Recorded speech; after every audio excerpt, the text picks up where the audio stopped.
নমস্কাৰ, মই ৰোহিণ ফুকনে পুনৰবাৰ আপোনালোকৰ আন এটি ভিডিঅ'লৈ স্বাগতম জনাইছোঁ। আজি কেইবাদিন ধৰি আপোনালোকলৈ ভিডিঅ' আগবঢ়াব পৰা নাই, কাৰণ মই অলপ ব্যস্ততা হৈ আছিলোঁ।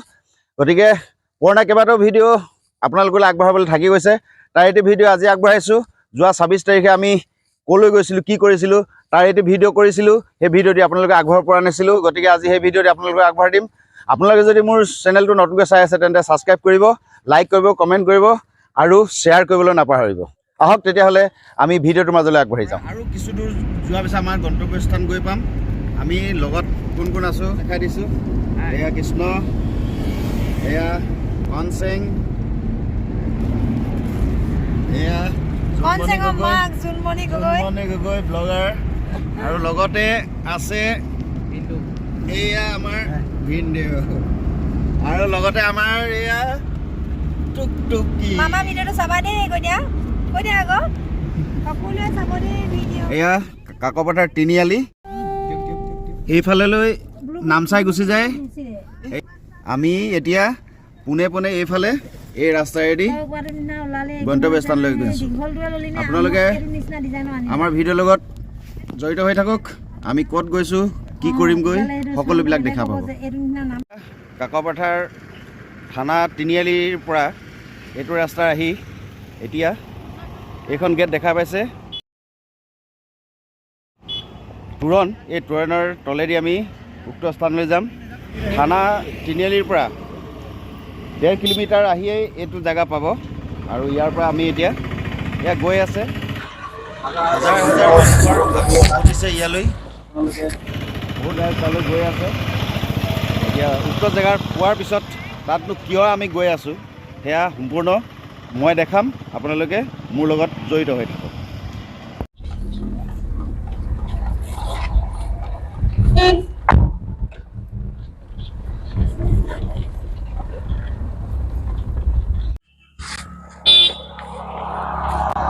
ফাইনেলি আমি গন্তব্যস্থান পাওঁ। এই গেটখনৰ তলেদি আমি এতিয়া গন্তব্যস্থান গৈ পাম। আজি যিহেতু 26 তাৰিখ, আপোনালোকে ভাবিছে আমি কোনোবা চৰকাৰী কাৰ্যসূচীলৈ কিবা বা স্বতন্ত্ৰতা দিৱসৰ কিবা কাৰ্যসূচীলৈ আহিছোঁ বুলি। নহয়, আপোনালোকে অকণমান উৎকণ্ঠাৰে মোৰ ভিডিঅ'টো চাই থাকক। খন্তেক পিছতেই মই মূল স্থানত গৈ গোটেই পৰিৱেশটো আপোনালোকক দেখাবলৈ চেষ্টা কৰিম। এয়া আমাৰ লগত একেলগে সহযোগী হৈ অহা কৃষ্ণ শদিয়া, জোনমণি গগৈ, এয়া টুকটুকি, এয়া ভিনি, আৰু এয়া তোমাৰ নামটো কৈ দিয়া, কনচেং। সকলোৱে ৰোহিণীক ভিডিঅ' চাব আৰু তাক ছাপোৰ্ট কৰিব, সকলোৱে সহযোগিতা কৰিব। ইজনে সিজনক ছাপোৰ্ট কৰিলেহে হ'ব। তেন্তে ব'লক ভিডিঅ'টোলৈ আগবাঢ়ি যাওঁ। কি দেখুৱা আৰু কিমান মেলা চেলা আৰু এয়া ডাঙৰ মেলাও বহিছে ইয়াত। এইবাৰ যদি আপোনালোকে আহিবলৈ সুবিধা নাপালে, অহাবাৰ 26 জানুৱাৰী দিনটোত আপোনালোকে নিশ্চয় ইয়ালৈ এপাক আহিব। আপোনালোকৰ মন প্ৰফুল্লিত হৈ যাব।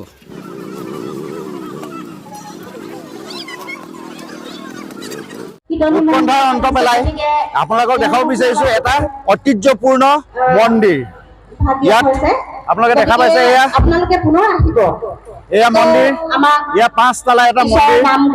5 তলাত প্ৰত্যেকটো তলাতে বেলেগ বেলেগ ভগৱানৰ স্থাপন কৰা হৈছে।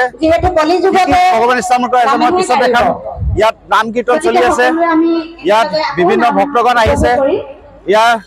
এইটো অঞ্চল মূলতে কাকপথাৰৰ পৰা সোমাই আহি খেৰজান গাঁৱৰ পাৰ হৈ হাবি জংঘলৰ মাজত অৱস্থিত এটা মন্দিৰ। প্ৰত্যেক বছৰে 26 জানুৱাৰীৰ দিনটোত ইয়াত পূজা পাতল আৰম্ভ হয়, ভক্তগণ আহে। ইয়াত হাজাৰ হাজাৰ মানুহৰ সমাগম হয়। বহুতে হয়তো এইটো মন্দিৰৰ বিষয়ে নাজানে। এটা অতি ঐতিহ্যপূৰ্ণ মন্দিৰ। জানুৱাৰী মাহৰ 26 তাৰিখে ইয়াত জনসোঁত বয়। গতিকে ইয়াত ভক্তগণ আহি ইয়াত নাম কীৰ্তন কৰে। সকলোকে মই সকলো পৰিৱেশ এবাৰ আপোনালোকক দেখাবলৈ চাম। আহকচোন।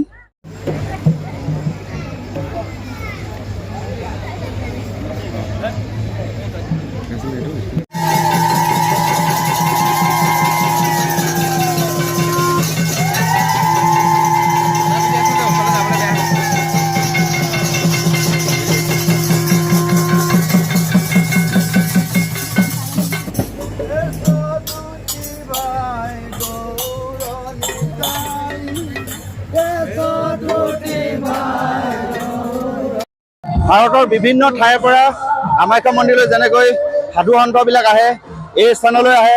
এতিয়া আমি তেনেকুৱা সাধু অন্তৰ পৰা কিছু মনৰ কথা বুজ ল'বলৈ চেষ্টা কৰিম, আপোনালোকে শুনি যাওক। बाबा जी आप कहाँ से आए हैं?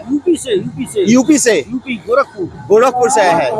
अच्छा जी, आप कब आए हैं यहाँ में? यहाँ में हम बहुत दिन से आना जाना करते हैं। अच्छा, कितना साल हो गया यहाँ पे आना जाना करते आना जाना हमारा शाम में 90 से। अच्छा 90 से। इस मंदिर में कितना बार हुआ है? 10 बार हो गया होगा। 10 बार हो गया होगा। जो धाम है इसका तो महिमा अपार है आपका। ये तो 4 धाम है। 4 धाम है। क्या क्या है इस पे? इसमें हिंदू मुस्लिम सिख ईसाई चारों धाम है। हिंदू मुस्लिम सिख ईसाई सबका है। এতিয়া আপোনালোকে শুনিলে ইয়াত হিন্দু মুছলিম শিখ আৰু খ্ৰীষ্টীয় সকলোবিলাক 4টা ষ্টেপত 4 ভাগৰ 4টা ধৰ্মৰ একেলগে ইয়াত স্থাপন কৰা আছে। অসমৰ ভিতৰতে গ'লে হয়তো ভুল হ'ব, ভাৰতৰ ভিতৰতে এয়া হয়তো প্ৰথম নেই बाबा जी। ये इंडिया में यही ऐसा मंदिर है। 4 धाम एक ही मंदिर में 4 धाम है। चारों धाम इंडिया में शायद यही फास्ट है क्या? इंडिया में दूसरा जगह में कोई है क्या ऐसा? और भी है बहुत। इंडिया तो बहुत बड़ी है ना। ना इंडिया में और कोई ऐसा तो हम नहीं देखा, इसी को देखा। इसी का देखा है। ठीक है, আপোনালোকে এতিয়া শুনা পালে এখেত আহিছে ইউপিৰ পৰা। ইমান দূৰৰ পৰা তেখেতে 10 বছৰ হৈছে, কিন্তু আমি স্থানীয় ৰাইজে গম পোৱা নাই যে এনেকুৱা এটা মহত্বপূৰ্ণ থান, ডাঙৰীয়া থান যে এই অঞ্চলতে আছে, কাকপথাৰ অঞ্চলত আছে, কিন্তু বহুতে গম পোৱা নাছিলে। আৰু সেইকাৰণে মোৰ ভিডিঅ'টোৰ যোগেদি আপোনালোকে যদি ইয়ালৈ আহিব বিচাৰে তেতিয়াহ'লে আপোনালোকৰ সম্পূৰ্ণ এড্ৰেছটো মই ডেছক্ৰিপশ্যনত দি দিম। আপোনালোকে অহা বছৰ ইয়ালৈ নিশ্চয় আহিব। ইয়াত 4টা ধৰ্মৰ প্ৰতিষ্ঠা কৰা আছে, হিন্দু মুছলিম খ্ৰীষ্টিয়ান আৰু শিখ। এইসকলৰ একেটা মন্দিৰতে স্থাপন কৰিছে। হয়তো ভাৰতত অন্যথাতো থাকিব পাৰে, কিন্তু মই জনাত আৰু বাবাজীয়ে কোৱা মতে তেওঁ ক'তো দেখা নাই, হয়তো থাকিব পাৰে। কিন্তু আমি প্ৰথম দেখিছোঁ একেটা মন্দিৰতে 4টা ধৰ্মৰ উপাসনা কৰা হয়। এয়া হৈছে সমন্বয়ৰ প্ৰতীক। গতিকে আপোনালোকে নিশ্চয় অহাবাৰ 26 জানুৱাৰীত এই মন্দিৰ ভাৱলৈ বা এই ডাঙৰীয়া বাবা থানৰ থলীলৈ আহিবলৈ আপোনালোকে কেতিয়াও মিছ নকৰিব। আপোনালোকে আহি যাব, আপোনালোকৰ মনোকামনাবোৰ ইয়াত পূৰ্ণ হ'ব। ইয়াত সেইকাৰণে প্ৰত্যেক বছৰে ইয়াৰ সমাগমটো বাঢ়ি গৈ আছে। ইয়াত হাজাৰ 10-12 হাজাৰতকৈ লোকৰ বেছি সমাগম ঘটে। গতিকে যদিহে ইয়াত কোনো যদি ফল নাপালেহেঁতেন তেতিয়াহ'লে কেতিয়াও ইয়ালৈ ইমান মানুহৰ সমাগম কেতিয়াও নহ'লহেঁতেন। ইয়াত এখন ডাঙৰ মেলা হৈছে। ইয়াত হাজাৰ দোকানীয়ে ইয়াত দোকান পোহাৰ তেওঁলোকৰ ব্যৱসায় আৰম্ভ কৰিছে। গতিকে ইয়াত আপোনালোকে নিশ্চয় ইয়াত যদি আহি পুথি প্ৰাৰ্থনা কৰিলে, চাকি বাতি জ্বলালে আপোনালোকৰ মনোকামনা নিশ্চয় পূৰ্ণ হ'ব। মই ইয়াৰে স্থানীয় আৰু এগৰাকী ব্যক্তি পাইছোঁ, তেখেতৰ পৰা কিছু মনৰ কথা জানিবলৈ চেষ্টা কৰিম। আপোনাৰ নামটো? মোৰ নাম মনোমতী মৰাণ। মনোমতী মৰাণ। আপোনাৰ এইটো অঞ্চলৰে নেকি? কাকপথাৰ অঞ্চল। হয়, এইটো মন্দিৰৰ মানে বিষয়ে কিছু অকণমান দৰ্শকক চমুকৈ বুজাই ক'ব নেকি? গম পাওঁ, মানে এইটো মানে ডাঙৰীয়া বাবা বুলি ক'লে মোৰ ভালে, মই বিশ্বাস কৰোঁ।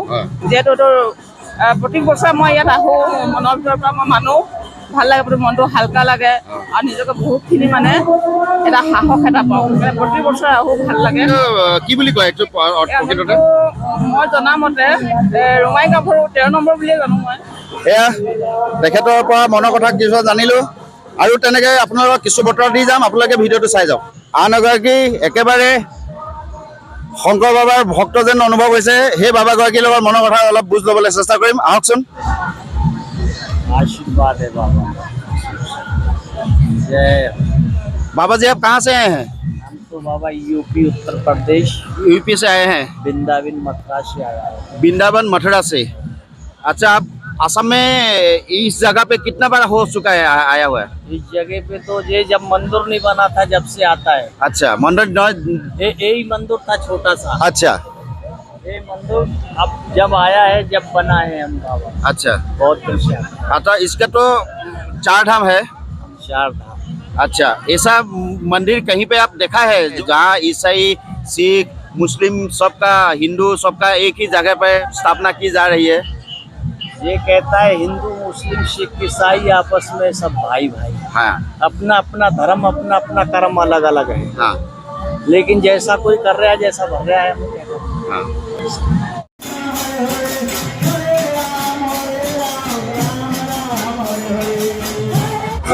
এয়া হৈছে ডাঙৰীয়া থানৰ একেবাৰে নিম্ন ভাগ অৰ্থাৎ প্ৰথম ষ্টেপ। ইয়াত আমাৰ শিৱলিংগ প্ৰতিষ্ঠা কৰা আছে। এয়াই আৰম্ভণি। প্ৰথম আহি সকলোৱে ইয়াত পূজা পাতল কৰে, তাৰপিছত ক্ৰমান্বয়ে ষ্টেপ বাই ষ্টেপ উঠি সকলোৱে পূজা অৰ্চনা কৰে, সকলোৰ পৰা সেৱা আশীৰ্বাদ লয়। আমি এতিয়া শিৱলিংগটো আপোনালোকৰ আগত দেখাবৰ চেষ্টা কৰিম। ইয়াৰ ডাঙৰীবাগ থানাৰ একেবাৰে তলৰ অংশত এয়া শিৱলিংগ প্ৰতিষ্ঠা কৰা আছে। ইয়াৰ পিছতে আমি ওপৰলৈ ক্ৰমান্বয়ে উঠি গৈছোঁ। এয়া প্ৰথমটো সুৰংগ দেখা পাইছোঁ। ইয়াত কোন ধৰ্মাৱলী লোকে উপাসনা কৰে সেয়া পিছত দেখাম। তাৰপিছত দেখিছোঁ আৰু এটা সুৰংগ, ইয়াত কোন ধৰ্মাৱলী লোকে উপাসনা কৰে সেয়া মই পিছত দেখাম। ইয়াত তৃতীয়টো সুৰংগ। এতিয়া ইয়াত ক'তো নোসোমাই ক্ৰমান্বয়ে ওপৰলৈ উঠি গৈ থাকিম, চাম একেবাৰে ওপৰত কোন ধৰ্মাৱলী লোকসকলে ইয়াত পূজা অৰ্চনা কৰে আৰু কাৰ ভগৱানৰ মূৰ্তি ইয়াত প্ৰতিষ্ঠা কৰা আছে। এয়া ক্ৰমান্বয়ে ওপৰলৈ উঠি আহি আছোঁ, আপোনালোকে চাই থাকক। এয়া ক্ৰমান্বয়ে ওপৰলৈ আহি এয়া ওপৰ পালোহি। এতিয়া ওপৰ ভাগৰ পৰা তলৰ অংশটো মই দেখাবলৈ চেষ্টা কৰিম। গ্ৰাউণ্ড ফ্ল'ৰ এয়া বহুত মানুহে ভৰি পৰিছে, লোকে লোকাৰণ্য হৈ পৰিছে, ধুনীয়া এটা দৃশ্য। এতিয়া মই ভিতৰলৈ সোমাই যাম, চাওঁ ইয়াত কোন ধৰ্মাৱলী লোকৰ উপাসনাস্থল। একেবাৰে ওপৰ মহলাত এয়া বুদ্ধদেৱৰ প্ৰতিমূৰ্তি দেখা পাইছোঁ। বৌদ্ধ ধৰ্মাৱলম্বী লোকসকলৰ লৰ্ড বুদ্ধক ইয়াত প্ৰতিষ্ঠা কৰা হৈছে। সকলোৱে ভক্তিভাৱে ইয়াত ধূপ ধূনা চাকি মমবাতি জ্বলাই ইয়াত পূজা অৰ্চনা কৰিছে। এতিয়া মই তলৰ মহলালৈ নামি যাম। এয়া মই সুৰংগৰে সোমাই গৈ আছোঁ। ইয়াত চাওঁ কোন ধৰ্মাৱলী লোকসকলে ইয়াত উপাসনা কৰে। জৈন মূৰ্তি দেখা পাইছোঁ, জৈন ধৰ্মাৱলী লোকসকলৰ। ইয়াতো ধূমৰপান ৰাইজে পূজা অৰ্চনা আগবঢ়াইছে। এয়া সুৰংগ, তাৰ তলৰ মহলালৈ মই সোমাই গৈ আছোঁ। ইয়াত দেখা পাইছোঁ এয়া যীশুখ্ৰীষ্ট, খ্ৰীষ্টান ধৰ্মাৱলী লোকসকলৰ ভগৱান। তেখেতক ইয়াত স্থাপন কৰা হৈছে আৰু তেখেতকো সকলোৱে পূজা অৰ্চনা কৰা দেখা গৈছে। ইয়াৰ পিছতে মই ইয়াৰ তলৰ মহলালৈ সোমাই গৈ চাম তাত কোন ধৰ্মাৱলী লোকসকলে পূজা অৰ্চনা কৰে। এয়া মই সুৰংগৰ মাজে সোমাই গৈ আছোঁ। এয়া দেখা পাইছোঁ এয়া শিখ ধৰ্মৰ ধৰ্মগুৰু গুৰু নানক। ইয়াতো যথেষ্ট মানুহে পূজা অৰ্চনা কৰা দেখা গৈছে। এয়া গুৰু নানক। এতিয়া মই ইয়াৰ তলৰ মহলালৈ সোমাই গৈ আছোঁ।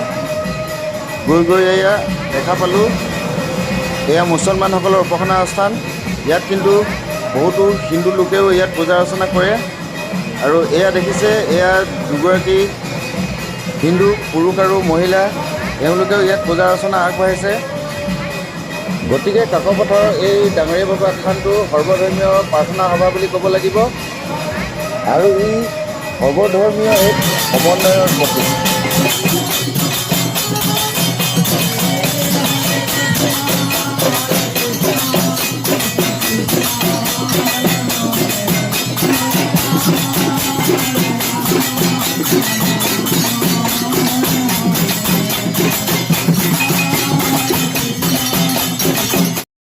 এয়া দেখিছে এইখন এখন ৰিজাৰ্ভ হয়, কাচিজান ৰিজাৰ্ভ। আৰু এই কাচিজান ৰিজাৰ্ভৰ মাজতে আছে মন্দিৰটো। গতিকে ইয়াত নিশ্চয় কিবা মহত্ব আছে, সেইকাৰণে প্ৰত্যেক বছৰে ইয়াত ইমান হাজাৰ হাজাৰ মানুহৰ সমাগম হয়।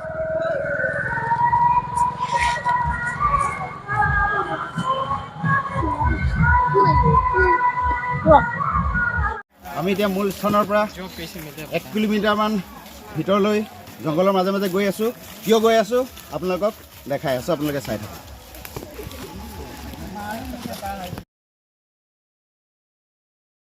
এয়া হৈছে পৰশুৰাম বাবাৰ মন্দিৰ। মূল থানৰ পৰা কমেও 1 কিলোমিটাৰমান ঘন অৰণ্যৰ মাজত মন্দিৰটো অৱস্থিত। মই অকণমান দেখাবলৈ চেষ্টা কৰিম।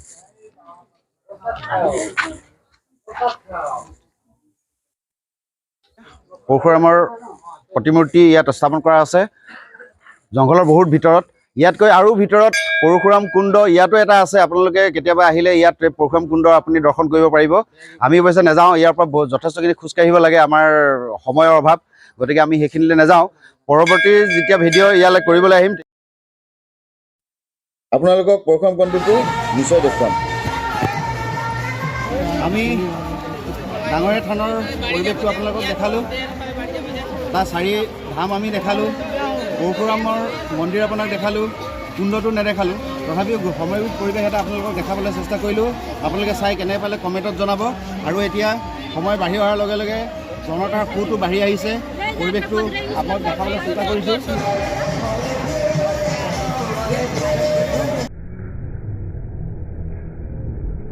এতিয়া সময় হৈ আহিল মই আপোনালোকৰ ওচৰৰ পৰা বিদায় মাগিব বিচাৰিছোঁ মোৰ যদি ভিডিঅ'টো চাই আপোনালোকৰ ভাল লাগিছে তেন্তে লাইক কমেণ্ট শ্বেয়াৰ আৰু যদি ছাবস্ক্ৰাইব কৰা নাই তেন্তে ছাবস্ক্ৰাইব কৰি দিব বুলি আশা ৰাখিলোঁ ধন্যবাদ